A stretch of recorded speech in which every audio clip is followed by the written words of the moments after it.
Forget, for a few minutes, the Rome you were taught to admire. Forget the white columns bathed in sunlight, the majestic temples, the speeches of honor in the Senate, the generals raised to the status of legends, and the polished image of a civilization guided by law, glory, and greatness. Because the Rome I want to show you now does not begin with marble. It begins with dry wood, cracked beams, narrow corridors, cramped windows, makeshift kitchens, unstable oil lamps, trapped smoke, and fear. Great deal of fear. A silent, constant, intimate fear that slept beside families and could wake the entire city in a matter of seconds. All it took was a spark. All it took was one careless moment. All it took was a flame too small to notice at first, yet large enough minutes later to turn an entire street into a corridor of screams, ashes, crushed bodies, and absolute despair. And it was in this flammable setting, in this capital where urban tragedy was part of everyday life, that a man emerged who became living proof that monsters do not always arrive with a sword in hand. Sometimes they arrive in a toga. Sometimes they carry money.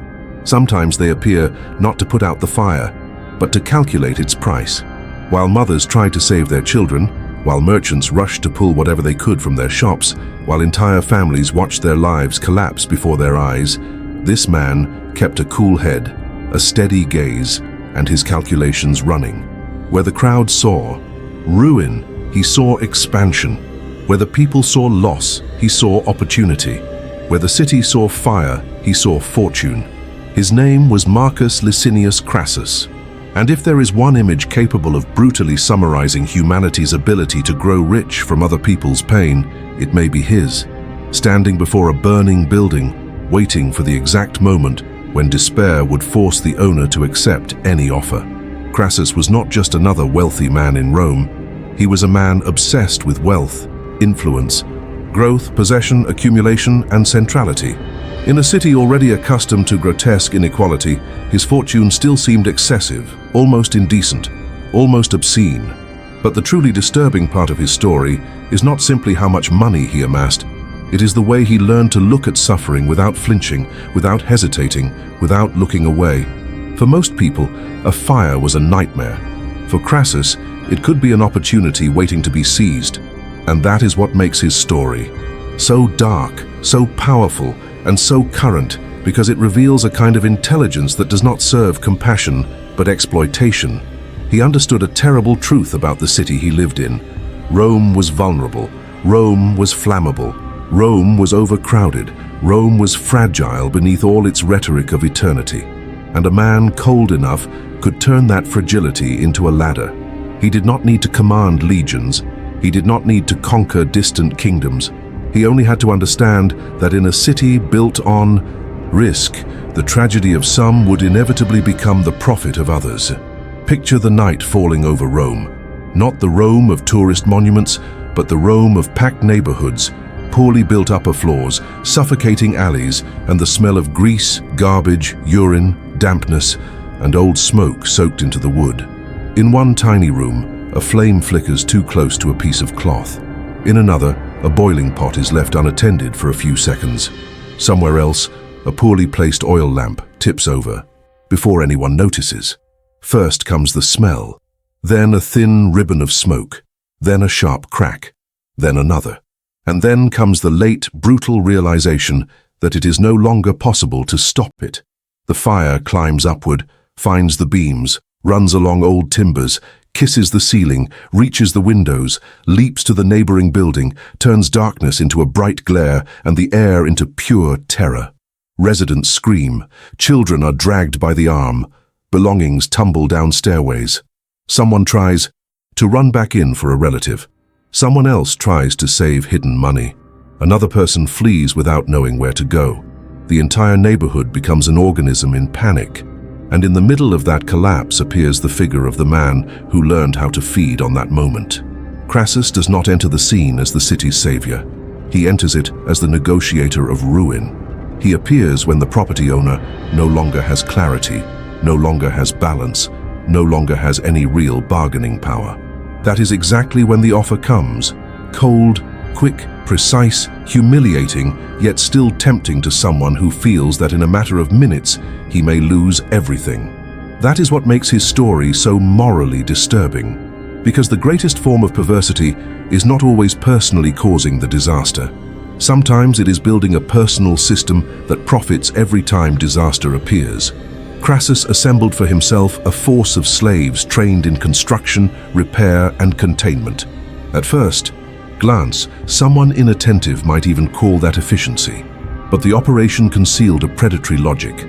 Faced with a building on fire, he offered to buy not only the burning structure, but also the neighboring properties threatened by the blaze, paying absurdly low prices, far below what they would have been worth under normal circumstances.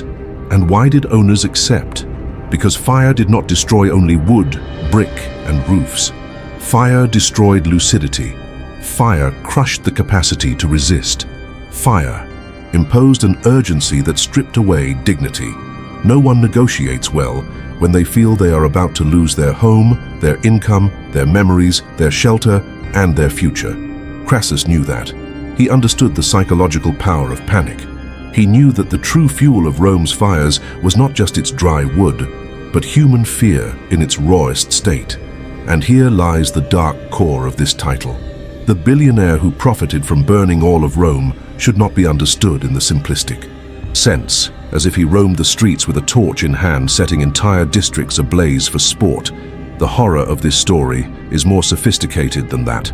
Colder, more calculated, more human in the worst possible sense. He profited because Rome burned. He profited because the city was constantly exposed to risk. He profited because he knew how to arrive before everyone else. He profited because he had resources when others had only panic. He profited because he turned urban tragedy into a property acquisition method. The people saw ashes. He saw deeds. The people saw collapse. He saw acquisition. The people saw the end of a home. He saw the beginning of another piece of his personal empire.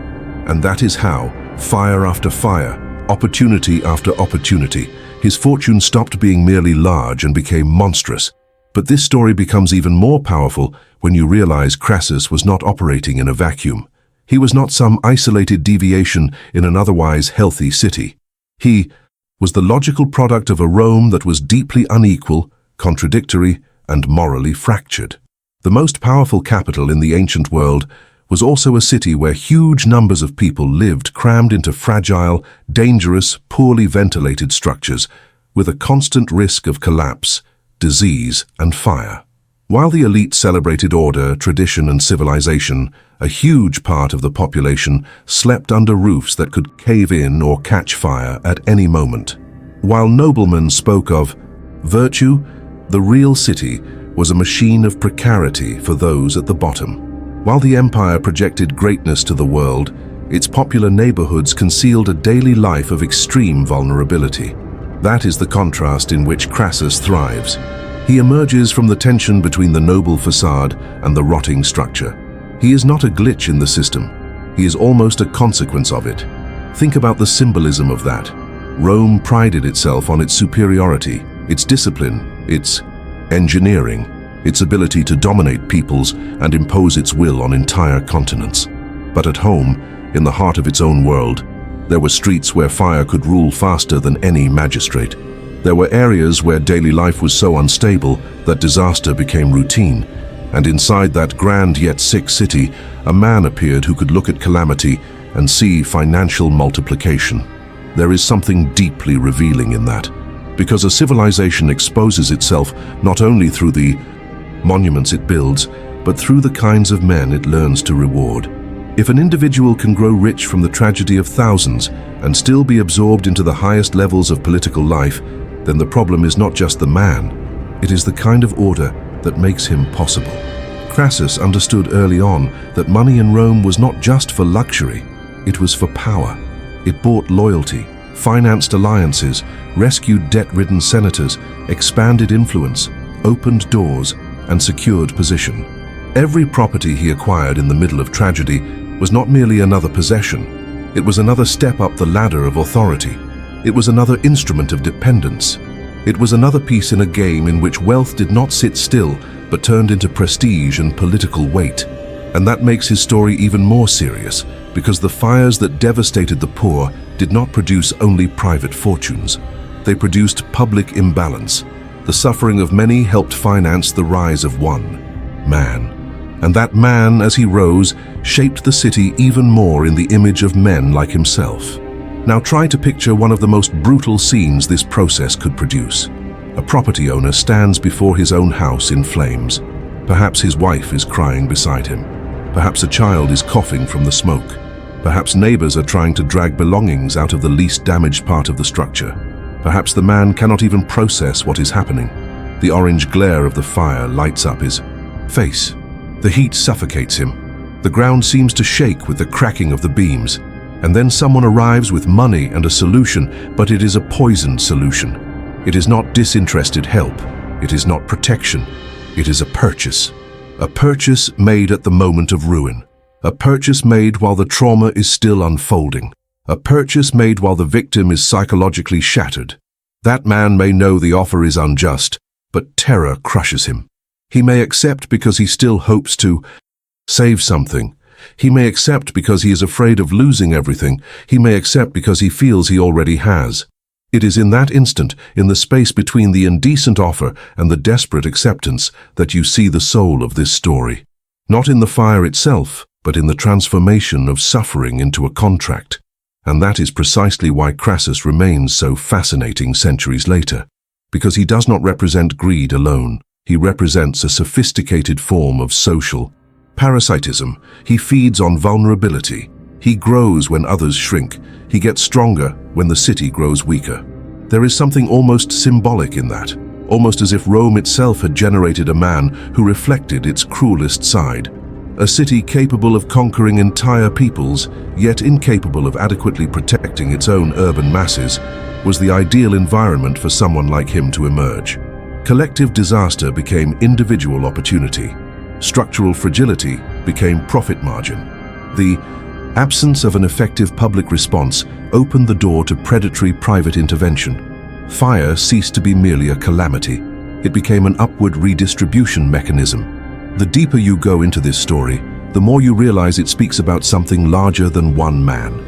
It speaks about the moral anatomy of societies that grow accustomed to seeing the suffering of those below as the raw material of the success of those above.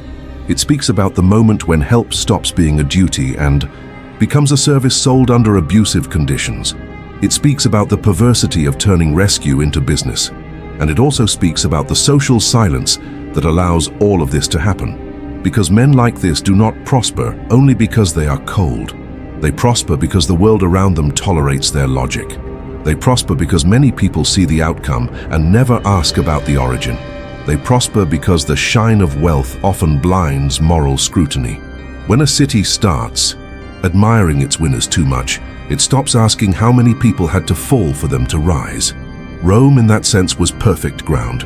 Its contrasts were so violent, they almost demanded the emergence of a predator of opportunity.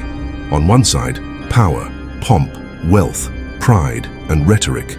On the other, overcrowding, dry wood, smoke, dampness, disease, vulnerability, and fear. A city divided between the image of eternity and the reality of combustion.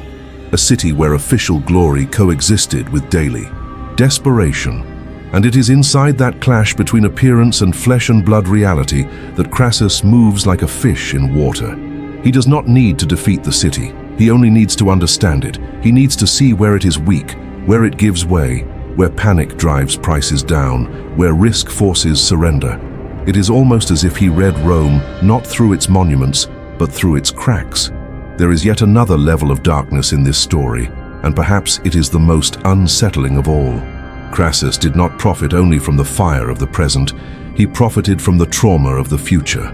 Once a street had burned, nothing there was ever quite the same again. Residents slept with a different awareness. Fear remained in the rebuilt walls. Risk seemed to live inside daily life itself. This collective trauma changes behavior, reduces security, weakens bargaining power, accelerates sales, and pushes people into bad decisions. Men like Crassus understand that intuitively. They know a wounded city is more pliable. They know panic leaves economic scars.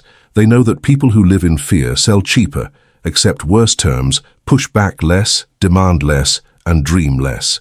Fire thus becomes not only a destructive event, but an involuntary technology of human downgrading. And if that already sounds brutal, remember that Crassus was not limited to the role of disaster speculator.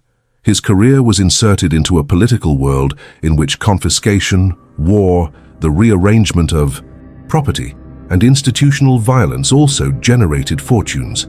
That means he was not simply an opportunist of urban fires, but a man trained to prosper from crisis in the broadest sense. Every disorder could become a step up. Every fragility could become a possession. Every upheaval could be reorganized into advantage. That inner disposition, that bottomless appetite, is what makes him such a powerful figure for a script.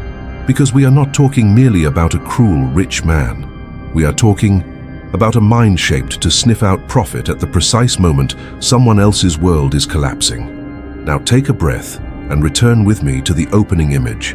A city of wood, oil, heat, overcrowding, and fear. A city where a simple flame could rip through a neighborhood like a wild beast. A city where the state did not always arrive with the speed or force the situation demanded.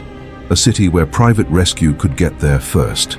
And the man who arrives first in a panicked city is not just an individual. He is almost an institution.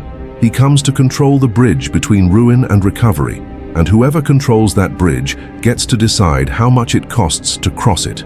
That is what Crassus does. He charges the toll at the exact moment the other person is already sinking. Perhaps that is why his story still echoes so strongly today. Because even though it takes place in Rome, it seems to belong to every era in which public calamity becomes private capital. The names change, the settings change, the clothes change, the tools change, but the moral structure remains disturbingly familiar. A crisis begins. Value collapses. The weak panic. The strong, if they are cynical enough, move in buying. The disaster of some becomes a historic window for others. In Rome, this came with black smoke, orange glare, collapsing roofs, and screams cutting through the night. In other times, it will come in other forms. But the logic, at its core, remains the same. And that makes Crassus not only an ancient character, but an uncomfortable mirror of what human ambition becomes when it breaks free from compassion. There is something almost unbearable in the idea that, while the city burned, someone could feel closer to his own triumph. For most people, fire meant loss, trauma, displacement, grief, hunger, and instability. For Crassus, it meant occasion. That contrast is so brutal it almost feels fictional, and precisely because it feels fictional, it lodges in the memory. It is the kind of story that seems too exaggerated to be true and too true to be forgotten. A man standing at the edge of tragedy, not to mourn, not to protect, not to rescue first, but to acquire. There is an almost surgical coldness in that, and perhaps that is the source of so much narrative force. Because the enemy here is not some external barbarian. It is an internal calculation. It is a logic. It is a way of looking at the world. And the cruelest logics often outlive the men who practice them.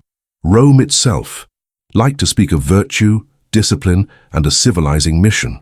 But Crassus forces the city to confront its own hypocrisy. He forces Rome to admit that behind the glory, there were men making fortunes from the collapse of the vulnerable. He forces the modern viewer to abandon the comforting fantasy of antiquity as a stage occupied only by heroic deeds and great names. Because real history rarely lives only in palaces, it also lives in alleys, in houses that burn, in contracts signed in the middle of chaos, in deals made when the victim can barely breathe. The real history of a civilization lies not only in what it builds, but in what it tolerates in order to build. And if you want to see Crassus in his full dimension, do not picture him merely surrounded by luxury, attending elegant receptions, speaking softly with influential men. Picture him in front of the fire. Picture the reflection of the flames trembling on the stones of the street. Picture the sound of timber splitting. Picture the screams of the residents. Picture the eyes of someone who knows he is losing everything. And then picture Crassus assessing. That is it, assessing. Not the sentimental value, not the human value, not the value of memory, the commercial value of the disaster. That frame summarizes everything. It summarizes vulnerable Rome. It summarizes a voracious elite. It summarizes the triumph of irrationality without mercy. Little by little, his wealth ceases to be merely wealth and becomes a silent message to the entire city. There are men who rise when everyone else falls. There are men who feed on collapse. There are men who wait for the worst moment of your life to extend a hand, not to lift you up, but to take from you whatever you still have left. That message, repeated often enough, corrodes the urban soul. It makes people stop believing in disinterested help. It makes the fear of fire merge with the fear of the opportunist. It makes tragedy never just tragedy, because it already carries the shadow of the predator who will arrive right after it. And perhaps here lies the most bitter lesson of this story. Crassus's real power was not just in his money. It was in his ability to become inevitable.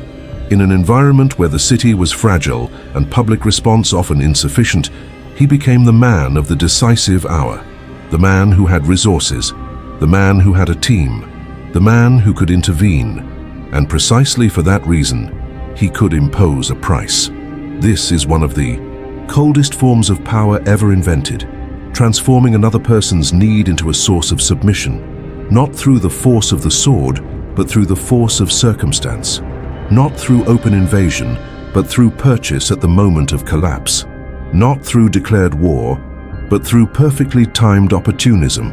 When a civilization reaches that point, it is already sicker than it likes to admit, because fires will always exist, crises will always exist, vulnerabilities will always exist.